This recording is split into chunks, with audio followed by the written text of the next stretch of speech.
Good evening everyone, welcome back to my channel Naveen word.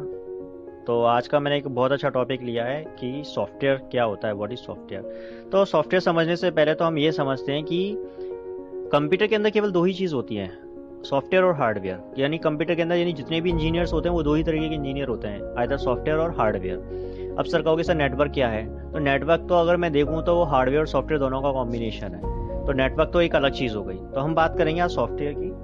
तो software में जो software होता है वो क्या होता है, कलेक्शन ऑफ इंस्ट्रक्शंस होता है, कमांड्स होती हैं, कलेक्शन ऑफ प्रोग्राम्स होते हैं। वो किसी टास्क को परफॉर्म करने का काम आता है। जैसे अगर मैं बात करूं तो यानी सॉफ्टवेयर के जो टाइप्स हो गए वो तीन तरीके के हो गए, एप्लीकेशन सॉफ्टवेयर, सिस्टम सॉफ्टवेयर और मालवेयर। कुछ लोग इसको और भी कैटेगराइज कर देते हैं, काफ़ी सारी बुक्स में भी और कैटेगराइज है, लेकिन जो मेनली है they are three types of software, application software, system software और malware. Now first we talk about the application software. A software which is designed for the special task per special particular a task that is known as the application software. Example की अगर बात करूँ, जैसे spreadsheet ले लो। Spreadsheet यानी MS Excel की बात कर रहा हूँ मैं, या ओपन ऑफिस स्प्रेडशीट की बात कर रहा हूँ मैं। तो एक ऐसा सॉफ्टवेयर, एक ऐसी एप्लीकेशन जो केवल और केवल कैलकुलेशन, चार्ट के ही काम आ रही है, मेजरमेंट के काम आ रही है। और तो उसको मतलब एक पर्टिकुलर कैलकुलेशन के लिए हो गई, मैथमेटिकल के लिए यूज़ हो गई, तो इसलिए इसको हमने एप्लीकेशन सॉफ्टवेयर बोल दिया। जैसे इमेज एडिटिंग एक सॉफ्टवेयर ले लिया हमने, जो कि इसका काम है इमेज को एडिट करना, कॉन्ट्रास्ट ब्राइटनेस बढ़ाना और GIF इमेज बनाना। तो वो केवल इमेज पे ही काम कर रहा है। और जैसे मेडिकल सॉफ्टवेयर, जैसे काफ़ी सारे, जैसे आप किसी शोरूम में जाओ तो बाइक के शोरूम में जाओ तो बाइक का सॉफ्टवेयर चल रहा है, या कार का शोरूम चल रहा है। तो ये भी एक पर्टिकुलर टास्क हो गया, यानी एक ही टास्क हो गया, एक ही तरीके का काम हमें उस पर करना है, तो हमारा एप्लीकेशन सॉफ्टवेयर का पार्ट हो गया। अब बात करते हैं नेक्स्ट मालवेयर की। मैंने सिस्टम सॉफ्टवेयर थोड़ा लास्ट में रखा है, थोड़ा सा बड़ा कंसेप्ट है। तो मालवेयर की बात करें तो मालवेयर का मतलब होता है मैलिशियस सॉफ्टवेयर। मैलिशियस सॉफ्टवेयर यानी एक ऐसा सॉफ्टवेयर जो वायरस को प्रमोट करता है, यानी जो वायरस होते हैं उनको हम लोग मैलिशियस सॉफ्टवेयर बोलते हैं। यानी एक ऐसा सॉफ्टवेयर जो हमारे सॉफ्टवेयर को करप्ट करे, हार्ड डिस्क को करप्ट करे, फाइल की डुप्लीकेट कॉपीज बनाए, वो सब जो अंडर कैटेगरीज में आते हैं वो मालवेयर में आते हैं। सिस्टम को स्लो करना, हैंग करना, सिस्टम को रीबूट करना अगेन एंड अगेन, ये सब मैलिशियस सॉफ्टवेयर का काम है। इसकी एग्जांपल बात करें, जैसे ट्रोजन हॉर्स हो गया, स्पाईवेयर हो गया, बॉम्ब्स हो गया, और भी आते हैं। जैसे ट्रोजन हॉर्स होता है, फाइल्स को हाइड कर देता है। स्पाईवेयर की बात करें तो स्पाईवेयर जो होता है एक ऐसा एप्लीकेशन होती है जो किसी के सिस्टम पे बैठ के उसकी क्रेडेंशियल इन्फॉर्मेशन निकाल लेते हैं। वॉर्म्स की बात करें तो नेटवर्क में रेप्लिकेट करता है, रेप्लिकेट का मतलब अपने ऐसे और भी बनाता है। अब बात करते हैं नेक्स्ट सिस्टम सॉफ्टवेयर की। तो सिस्टम सॉफ्टवेयर के अंदर तीन कैटेगरी होती हैं। पहली होती है operating system, second is device driver और यूटिलिटी सॉफ्टवेयर। सिस्टम सॉफ्टवेयर का मतलब हो गया कि एक ऐसा सॉफ्टवेयर जो हार्डवेयर को कंट्रोल करे, उनको हम बोलेंगे सिस्टम सॉफ्टवेयर। जैसे मैं ऑपरेटिंग सिस्टम की बात करूं, अगर मैं इसका एग्जांपल दूं तो आपको अपने आप समझ में आ जाएगा कि सर ने सिस्टम सॉफ्टवेयर क्यों बोला है। यस, तो ऑपरेटिंग सिस्टम जैसे विंडोज 7 हो गई, विंडो XP हो गई, विंडो विस्टा हो गई, विंडो 10 हो गई, they all are the example of operating system. अब ऑपरेटिंग सिस्टम का क्या है, जब तक अगर ये विंडोज आपके सिस्टम में इंस्टॉल नहीं है तो you can not control the mouse, you can not control the keyboard, you can not control the monitor और you can not control the CPU। आप किसी भी चीज़ को कंट्रोल आप नहीं कर पाएंगे। आप कर पाएंगे तो केवल और केवल ऑपरेटिंग सिस्टम की हेल्प से कर पाएंगे। इसके जो फंक्शंस होते हैं ऑपरेटिंग सिस्टम के, बहुत सारे फंक्शंस होते हैं। मैंने कुछ फंक्शंस लिए हैं यहाँ पर, जैसे कि मेमोरी मैनेजमेंट, कि आप मेमोरी करते हो किस फोल्डर के अंदर कितनी फाइल है, या किस फोल्डर के अंदर कितने फोल्डर्स हो सकते हैं। जो फोल्डर मेमोरी जो होती है वैसे जनरली ट्री की फॉर्म में रिप्रेजेंट करते हैं हम, ट्री की फॉर्म में स्टोर होती है। जैसे माई कंप्यूटर की बात करूँ तो ये रूट हो गया, और वहाँ से जितनी भी ड्राइव हो रही हैं वो ब्रांचेस हो गई, उन ब्रांचेस के अंदर सब ब्रांचेस हो गई। इस तरीके से चीज़ें होती हैं। प्रोसेसर मैनेजमेंट होता है, प्रोसेस मतलब वही अर्थमेटिक लॉजिकल यूनिट होता है, कंट्रोल यूनिट होता है, और इनपुट आउटपुट मैनेजमेंट को भी कंट्रोल करता है। आप कीबोर्ड से आप कोई भी कीज़ प्रेस कर रहे हैं वो आपको स्क्रीन पर दिखाई दे रही है। ये सब ऑपरेटिंग सिस्टम का काम होता है। और एक सबसे बड़ी खास बात, without operating system you can not use the application software. आप ऐसे देख लीजिए, विंडोज 7, विंडो 10 आपके सिस्टम में नहीं है।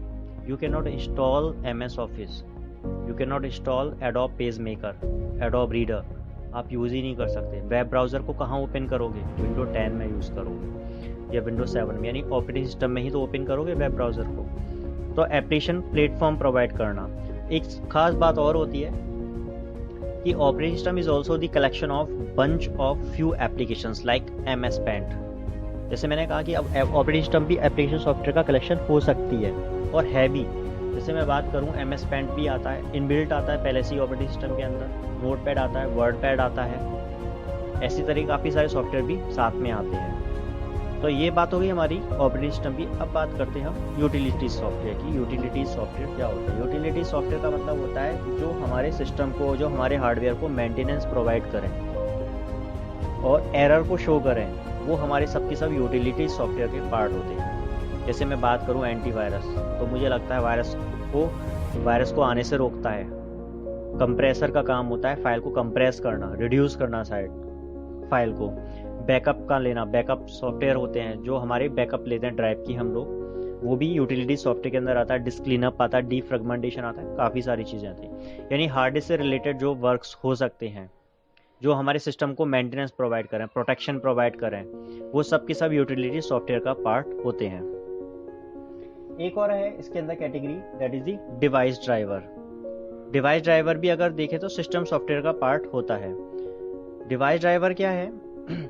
डिवाइस ड्राइवर, आप ऐसे मान लीजिए कोई भी हार्डवेयर डिवाइस है, चाहे प्रिंटर है, कैमरा है, या आपकी पेन ड्राइव है, या आपका CD DVD राइटर है, ये सब की सब अगर आप अपने सिस्टम पे यूज़ करना चाहते हैं तो आप देखना, जब फर्स्ट टाइम आप इसे लगाएंगे तो लगाने के बाद ये थोड़ा सा टाइम लेंगे। वहाँ पर लिखा आता है कि सिस्टम इंस्टॉल्ड या डिवाइस ड्राइवर इंस्टॉल्ड सक्सेसफुल या इंस्टॉल हो रहा है। तो वो क्या होता है, पहले की वो ड्राइवर सारे इंस्टॉल होते हैं। यानी सीधी सी बात है, अगर आपको कार चलानी है तो कार के लिए एक ड्राइवर होना चाहिए। या तो आपको हायर ड्राइविंग या आप किसी और को हायर करोगे तभी वो कार ड्राइव हो पाएगी। सिमिलरली अगर कोई पेन ड्राइव को आप यूज़ करना चाहते हैं तो उस पेन ड्राइव को यूज़ करने के लिए एक सॉफ्टवेयर होता है, सॉफ्टवेयर को बोलते हैं। अब पेन ड्राइव हो गई हमारी डिवाइस और वो सॉफ्टवेयर हो गया हमारा ड्राइवर। यानी उस डिवाइस का एक ड्राइवर पहले आपकी CPU में इंस्टॉल होगा, आपके कंप्यूटर में इंस्टॉल होगा, तब आप उस पेन ड्राइव को यूज़ कर पाएंगे। तो ये तो बात होगी हमारी डिवाइस ड्राइवर की। एग्जाम्पल मैंने मेंशन किए हुए हैं। अब चलिए एक डिफरेंट टॉपिक लिया है मैंने यहाँ, ट्रांसलेटर की। ट्रांसलेटर क्या होता है? ट्रांसलेटर जो होता है उसका काम होता है, देखो ये जानते हैं हम कि कंप्यूटर समझता है 0-1 फॉर्म, यानी बाइनरी लैंग्वेज समझता है, या हम कहें तो मशीन लेवल लैंग्वेज को, ठीक है। 0 का मतलब होता है नो पल्स और 1 का मतलब होता है पल्स। बिट भी बोलते हैं कुछ लोग इनको, बिट का मतलब होता है बाइनरी डिजिट। तो अब इसके अंदर क्या हुआ, जो ट्रांसलेटर होता है that convert high level language into binary language, यानी मशीन लेवल लैंग्वेज में वो कन्वर्ट कर रहा है। ये ट्रांसलेटर का काम होता है। आप ऐसे देखो, जैसे C लैंग्वेज है, C++ है, जावा है, C# है, पाइथन है, they all are the programming language and based on the high level language. सबके सब हाई लेवल लैंग्वेज है। हाई लेवल लैंग्वेज इसलिए बोल रहा हूँ कि उसमें बहुत सारे ऐसे वर्ड्स होते हैं जो हम जनरली इंग्लिश लैंग्वेज में बोलते वक्त यूज़ करते हैं, इसलिए मैंने इसको हाई लेवल लैंग्वेज बोला है। अब हाई लेवल लैंग्वेज हमारे तो आ गई समझ में, कंप्यूटर को आती है 0-1। अब बात आती है इन दोनों के बीच में ट्रांसलेटर का काम कौन करेगा, इसलिए ट्रांसलेटर बनाया था। उसका काम ही होता है हाई लेवल लैंग्वेज को बाइनरी लैंग्वेज में कन्वर्ट करना।